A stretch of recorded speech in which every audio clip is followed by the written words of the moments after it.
channel. If you're new here, my name is Alyssa. Today we are doing a kind of impromptu video. I wasn't planning on doing this, but the Dalgona coffee / whipped coffee craze has been going crazy all over the internet. And as a non-coffee drinker, I wanted to come up with a matcha version. So I decided to do it really quickly last week. I wanted to give you guys a video because this recipe is freaking phenomenal and I know you are going to love it. So I'm going to show you how to make whipped matcha today. It only uses 4 ingredients. It's super simple to make and it is super, super delicious. So this full recipe is up on the blog for you.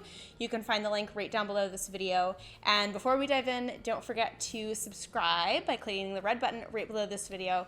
And without further ado, let's go ahead and get started. All right, let's quickly review the ingredients first. We are using chickpea liquid, which is the liquid from a can of chickpeas. We are also using some coconut sugar, matcha powder, make sure it's ceremonial grade, as well as boiling water. We are going to start by adding the coconut sugar, matcha, and boiling water into a small bowl, and we're going to whisk that all together until the sugar dissolves as much as possible. Our goal is to get any of the sugar crystals to get dissolved so that this is like a smooth liquid.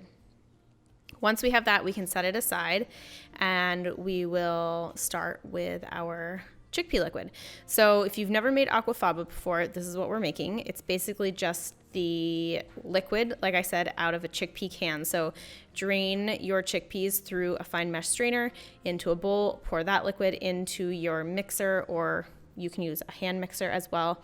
And what we're going to do is whisk this up on high until it forms stiff peaks.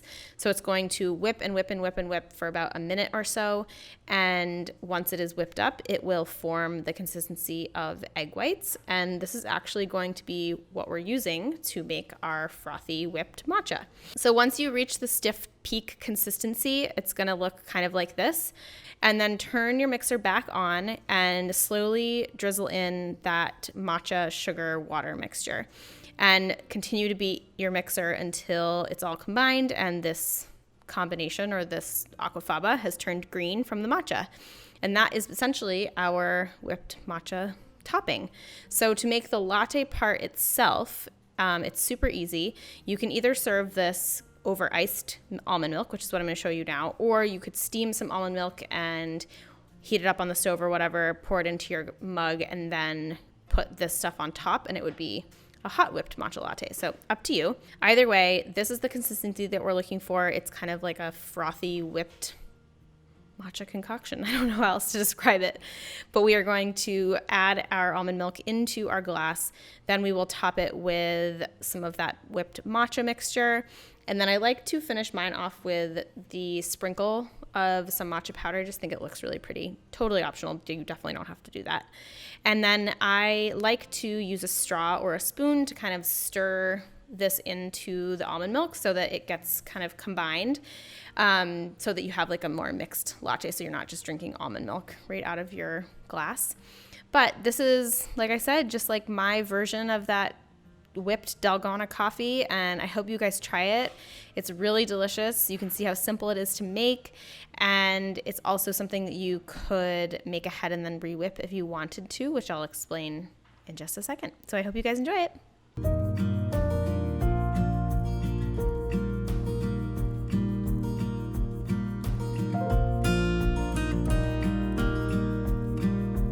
And there you have it, my friends. I hope you enjoyed today's whipped matcha recipe.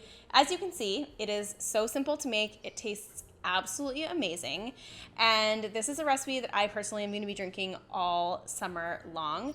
So if you do want to make a big batch, because this does make 4 servings, if you do make a big batch and you want to store it in the fridge, you totally can. You can re-whip this either by hand with a whisk or with a beater or with your electric mixer, and it works every single time. So it's so good. It's super, I don't know, customizable, I guess, but it just tastes really good.